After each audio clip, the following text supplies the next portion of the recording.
Good evening to the Weather Now Kentucky channel. I am George Herbig, Chief Forecaster here with WNK. We do have a few things to discuss tonight, mainly regarding Wednesday afternoon and evening for a potential for strong to severe storms there. Talking about the upcoming, well, not upcoming, the already occurring heat wave that we're kind of in right now. I won't really call it a heat wave, but for lack of better terms, what we're kind of refer to it as that.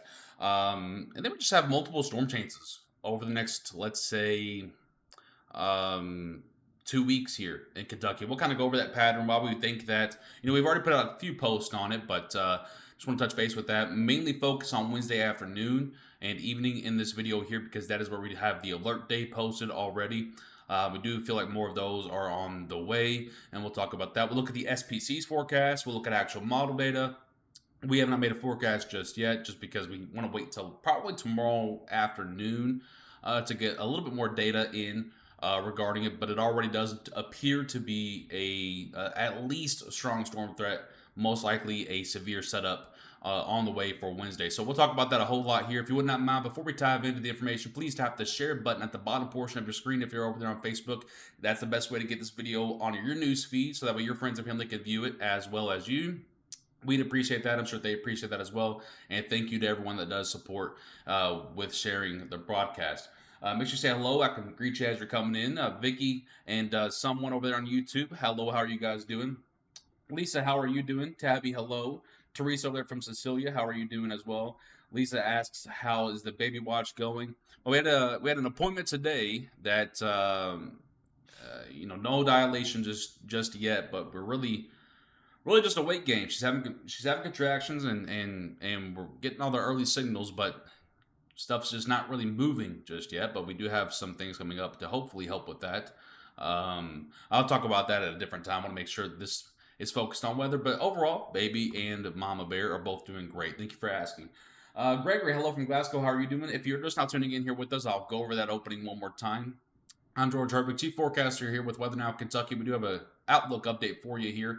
Talk about the temperatures that we're seeing for tomorrow and Wednesday, both critically high for this time, or both abnormally high for this time of year, I should say. We do have an alert day posted for Wednesday as well for the potential for severe weather. It's going to talk about that. And we'll also take a brief look into what the outlook looks like for the extended period all the way out to the latter parts of June, and why we think multiple rounds of strong storms are coming up. Also, if you're tired of the rain, I hate to tell you, but even more is on the way.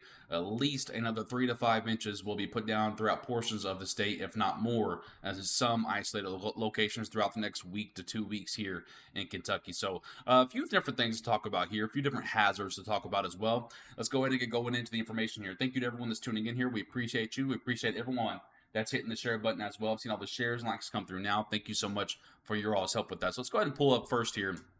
We have our alert day here. This is for Wednesday PM. We'll talk about what to expect, and how to expect it for Wednesday afternoon and evening. Overall, oh, that's the wrong picture. That's the thumbnail for the YouTube video. Let's go ahead and get open the. Did I not download it? I don't think I did download it. Okay, well, we'll get that up here in a little bit. But overall, the hazards for Wednesday look to be large hail, perhaps very large hail, as well as very damaging winds. Pretty much on par with what we've seen throughout the rest of the country throughout the last week. If you've somehow lived under a rock or haven't seen, Houston got a numerous, Texas overall really, but Houston more specifically got numerous scenarios of damaging wind. There was actually a derecho event that took place all the way from Texas to Florida 2 or 3 days ago in that area. And tomorrow, looking at a violent tornado threat in portions of Iowa and just to the northwest of us. But here locally, what we're looking at is for Wednesday, May 22nd, right here on your screen. This is the National Weather Service's Storm Prediction Center. So this has a level 2 out of 5 risk already posted for northern Kentucky and western Kentucky. Now, this is 3 days out, so this is likely to be upgraded a smidge as we go forward here. I do expect that eventually a level 3 out of 5 risk will be placed for western and north central Kentucky. Do I think it goes to level 4 out of 5? Probably not at this point. But anything, in my eyes, if you guys ever want to know how to look at these things from the National Weather Service, in my eyes, 2 out of 5 is starting to get concerning, right? That's when things start to tick up a little bit. Once you get to the 3 out of 5 and higher, that's when you really should be paying attention. So I do think that some folks would really be warranted to have a 3 out of 5 race, especially for places like Paducah, Madisonville, Owensboro, even up to toward the Louisville areas, but more specifically in Western Kentucky. So this is the day 3 outlook from the National Weather Service's North Prediction Center. This will be updated overnight around 2 a.m. Eastern time, and we'll have a post. If anything changes, we'll post tomorrow morning regarding that. So we're going to look at the raw model data as well. What in the world is going on up here on YouTube? 1 second. I'm going to put that person in timeout. They can think about that comment. YouTube usually brings the wild ones out. But we're going to look at the raw model data real quickly. But of course, we have to pay the bills here at W&K. We do have some messages from our sponsors. It'll only take 90 seconds, so make sure you stick around. Don't go anywhere. We'll have the actual information out here for you, show you what to expect for Wednesday afternoons with severe weather, when the heat kind of cools down as well. And looking at the outlook ahead, we do, again, expect multiple rounds of strong storms to present themselves over the next 2 weeks. We'll take a look at all of that. Listen to these messages from our sponsors. You might like what you hear from someone. And, of course, it's a great way of supporting W&K. 1 second. It'll probably be about 90 seconds long here.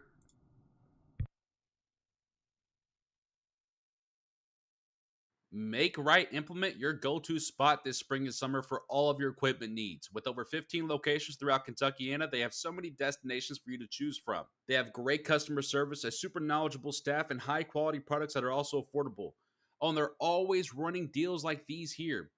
Thank you so much, Right Implement, for being a supporter of the Weather Now Kentucky channel. Digital Solutions out of Radcliffe, Kentucky wants to give back to the W&K community. Take 10% off with code W&K on any sale or repair. That's right, they do both. Thank you so much, Kayla and your team, for supporting the Weather Now Kentucky channel. Yeah, I'm Steve with Greyhawk Roofing. Some things that make us different about Greyhawk Roofing. Number one, we're family owned and operated. We don't treat it as a transactional relationship. We treat it more like a long-term relationship. Quality is big for us.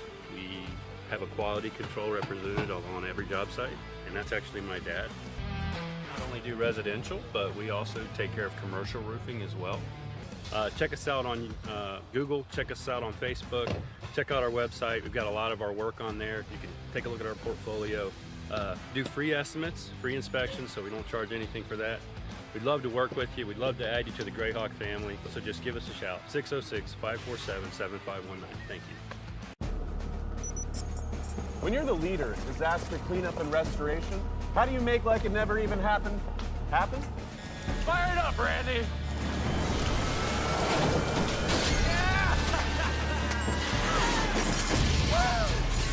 By being prepared for anything!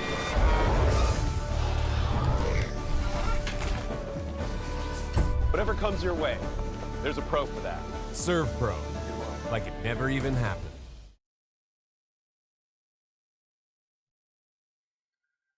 Thank you to our partners. We appreciate them. Again, they're the people that give us the ability to be here for you guys 24/7. So make sure you consider supporting them just as much as you support us. Because again, without them, there is no us. Truly. So thank you to every one of them. We appreciate them a ton here. So back to the weather here. I just want to kind of just go over the forecast for tomorrow. Now, tomorrow's beautiful. Beautiful. If you like the heat. Now, this is technically abnormally hot for this time of year. We don't usually see upper 80s and 90s until we get a little bit more into June. I know some folks are going to argue with me on that, but the statistics are what the statistics are, and I believe numbers. Usually, we're not this warm at May or in May. So I just want to kind of show you the overnights and night here around 11 p.m. Eastern Time. Temperatures settle down to the low to mid 70s for most folks going into the early morning hours of Tuesday here when some people are starting to exit out the door here at 6 a.m. Eastern Time. Temperatures in the mid 60s at that point, and then they'll just continue to steadily rise here by noon. Temperatures looking to be in the low to mid 80s in some spots. I do think that a few places might make a solid run at 90 degrees tomorrow. I do know that Bowling Green, Louisville, and Lexington all got very close today.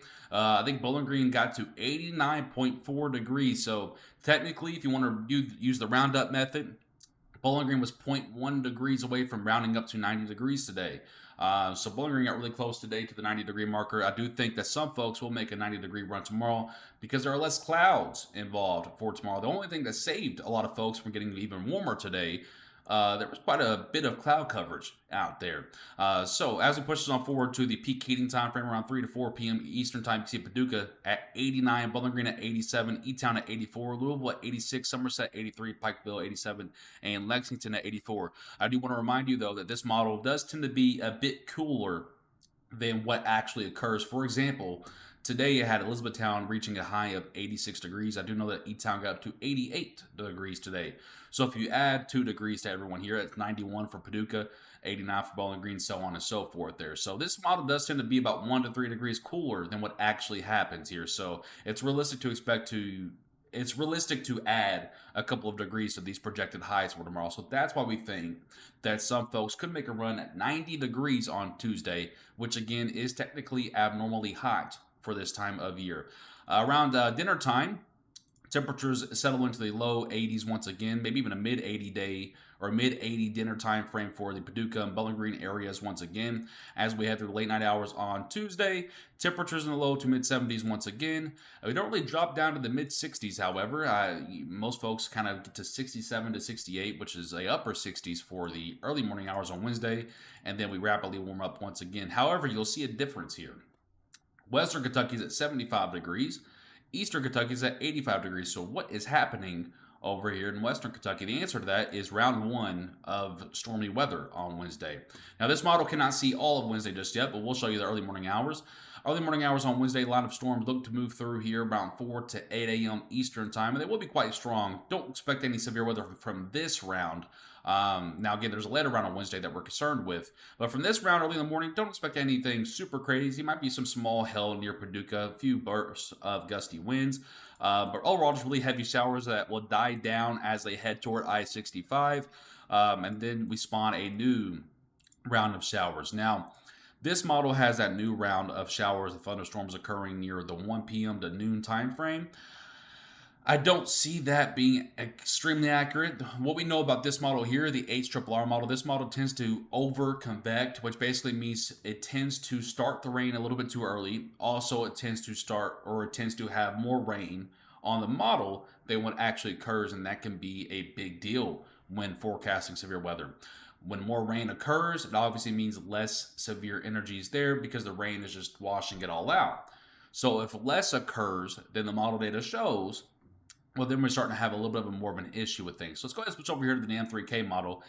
The bad thing about this model is that it tends to under-convect, which, again, on the opposite side of over-convect, means it tends to underdo the rainfall. So what we typically do in this scenario at this point is take an average of the two. Take an average look of the two, which is why we have not made a forecast just yet. We'll make our forecast probably tomorrow afternoon, and we'll have it out to you guys, let's say around 3 to 4 p.m. at the latest tomorrow afternoon, hopefully earlier than that. My goal was to always have our first forecast out around noon the day before, but kind of just have to work with what we have here. So this shows nothing happening on Wednesday morning, really. Remember, the other model had a round of rain coming in Wednesday morning. This does not see that. It has a round of rain, but it's up here toward southern Indiana, not over here toward western Kentucky. So we're already seeing some of the disagreements occurring, which is, again, why we have not made a forecast just yet. So but we do know, so I want to real quickly say, yes, we have not made a forecast just yet, but we do know that the early signals are there for strong to severe weather. I want to actually make a point here. We've been watching the system ever since May 9th. So that dates back to 11 days ago now, and by the time it actually occurs, it'll be 13 days ago. So if you remember back then, we put out a post that said, hey, the severe weather's not done yet. It's going to make a return. And then a few days later, we showed you why we thought that with the high pressure and low pressure map, and we've been consistent with that idea. So this is actually valid for 11 a.m. Eastern time.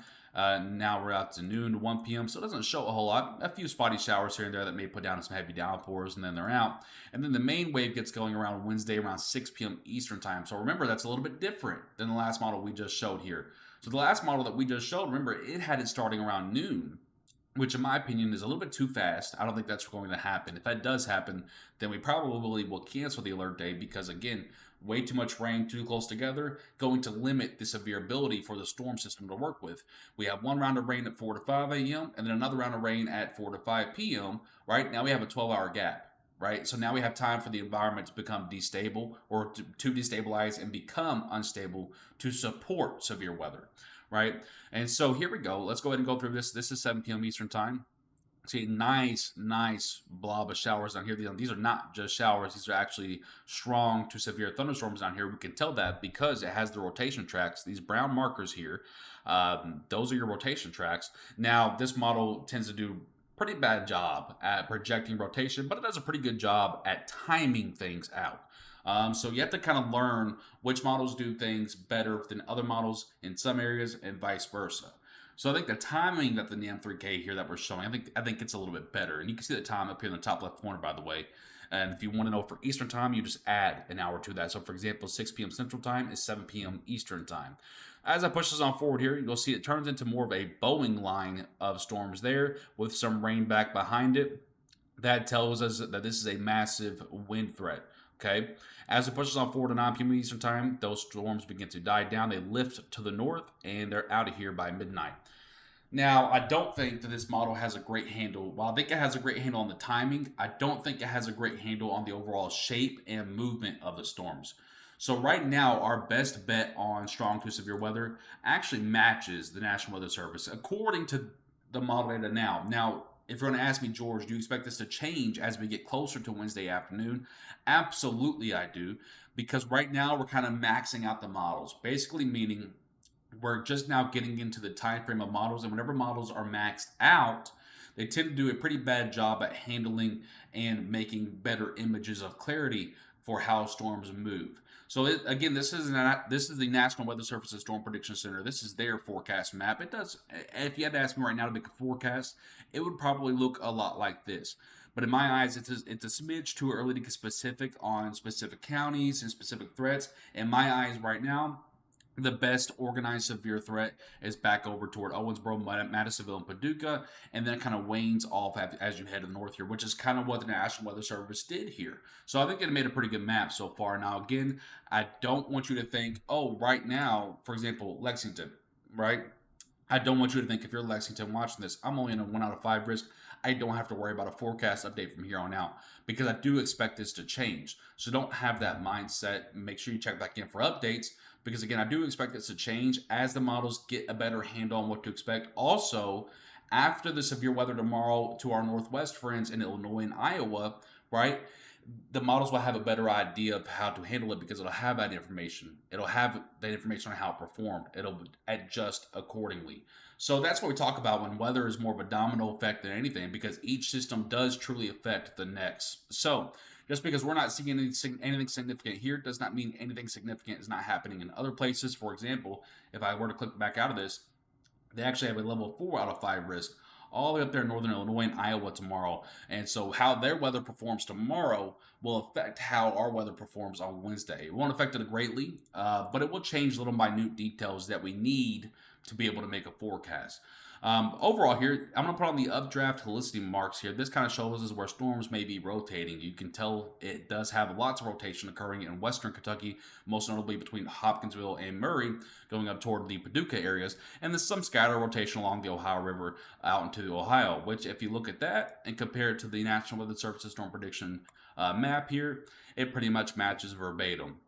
So right now, the forecast I think that SPC put out is pretty accurate. But again, I do expect changes to occur, so make sure you're checking back for updates. Overall, the storm threat is there for Wednesday. That's why we went ahead and put out the alert day here for Wednesday PM. It's just a matter of figuring out those little small details that will actually help us to see where the best organized severe weather threat is. So we don't have that map for you now, but we hope to have that by tomorrow afternoon. So make sure you're checking back to our Twitter, our Facebook, our YouTube for updates on like more specifics. But overall, the threat is going to be large hail and damaging winds. There is an isolated tornado threat with that as well, but I don't think the tornado threat is the primary threat for Wednesday. But I want to caution you that just because I say that does not mean that the hail and damaging wind threat is not something we should respect. If you want to know how damaging wind and hail can be, well, just go look at what happened in Houston 2 days ago, right? Go look at what happened in Florida, 36 hours ago, right? So you gotta keep that in mind that even large hail and damaging winds can cause significant damaging issues. So that's why we went ahead and put the alert day out. Not necessarily ruling out the tornado threat, but I don't think it's a primary threat like damaging winds and hail will be on Wednesday. So hopefully we have more specific locations, for tomorrow or for Wednesday out to you by tomorrow. So let's go and get a few of your questions now. Again, I'm not going to answer specifics because, again, if we haven't even made a forecast yet, how can I answer your specifics with full confidence? You know what I mean? So I'm not going to get into specific zip codes and what's going to happen in my backyard. I can just tell you that in my eyes, the best threat right now is in Western Kentucky toward Owensboro to Madisonville to Paducah to Murray, and then up along the Ohio River, places like Louisville, places like Meade and Breckinridge counties, places like Northern Hardin County, Jefferson, so on and so forth. So that's the best idea right now. But again, we need tomorrow's event up in Iowa and Illinois to occur. Get that information to the model data, and then have that model data spit out a better image for us. Because right now, it's not even close. If we look at several different models, they're all going to have a different idea, right? And so we need better information in order to make a forecast for you guys. Allison says, do you think the marginal risk could move further east? I think the risk map will change quite a bit between now and Wednesday. How they move it, I'm not sure because, again, we need to wait for that better data to come through. But I do think that there is great chances for that risk map to be shifting, whether it's west, east, north, south. I think the risk map that we see now is going to look different than what it will be on Wednesday. Allison, thank you for your 10 stars. I appreciate that. Thank you so much for that donation. I appreciate you.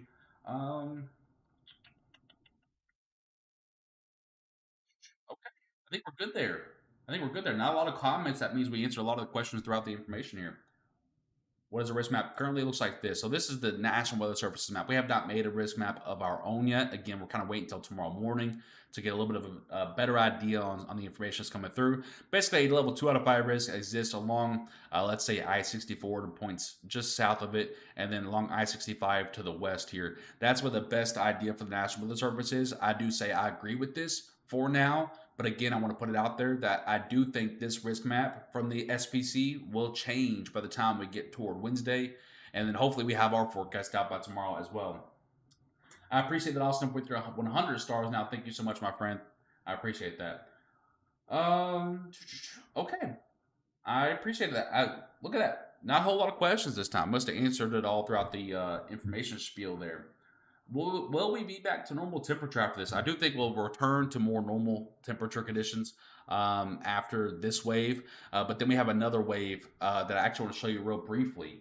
So I just want to show you. I meant to show this before, but I want to show you real briefly that we don't expect the strong stormy weather to move out of the way anytime soon. Now, after this spiel here on the 22nd. Here's our storms for the 22nd as they push through. We do have a high pressure that moves in, so we should be able to kind of just stay calm-ish. Now, we will have a few spotty showers on Thursday, Friday, maybe a stronger shower or two throughout the Friday afternoon time frame. Maybe a bit of a marginal risk on Friday as well. Not really sure overall about the severe threat for Friday, but I do know that the low pressure is in a favorable position for perhaps producing a marginal risk for severe weather on Friday. We'll keep an eye on that. Don't think it's anything super impressive, but again, we'll keep an eye on it for you guys. And Saturday looks to clear a little bit, and then some more rain showers move through here. And then Sunday is the next one we're kind of bookmarking here. And again, the reason for it is because the low pressure is in a much better spot. So if I actually pull this back here and show you these little circles that you're seeing, right? Those are your low pressures. That's where the pressure is a little bit closer, maybe not necessarily meaning a low pressure, but more of a short wave, right? We see all these kinks through here. So Sunday is another one we're kind of bookmarking. That's still obviously that's 6 days out, so we'll have to wait a little bit on, of course, some more final details on that. But Sunday is kind of the next one we're bookmarking after Wednesday. And then we have another one for Monday that might possibly be a bit of an issue to worry about as well. But overall, you just see it kind of stays rainy. I'm just clicking and it feels like almost every 6 hours we have another little rain shower here, another rain shower there. Then we kind of clear out a little bit for the last part of the month, and then June comes through, and early part of June might be quite stormy as well from what things we've seen, but that's way too far out to really discuss now. But I just want to kind of show you that the active pattern stays pretty active even beyond this. Do you think Wednesday is the only day out of the rest of the week going to be the biggest threat? I think Wednesday is the next threat up, and then we're kind of looking at Sunday very loosely at this point. Well, overall, I hope that answers a lot of your guys' questions. Of course, we'll make several posts, and we'll probably go live again tomorrow night as well. Probably doing another live Wednesday afternoon as well. Just kind of keep you guys posted and updated. Follow us on Twitter, follow us on Facebook, subscribe to us on YouTube. I'm George Herbig, Chief Forecaster here with Weather Now Kentucky. We appreciate you guys hanging out here and tuning in here with us. Until next time, stay safe, Kentucky.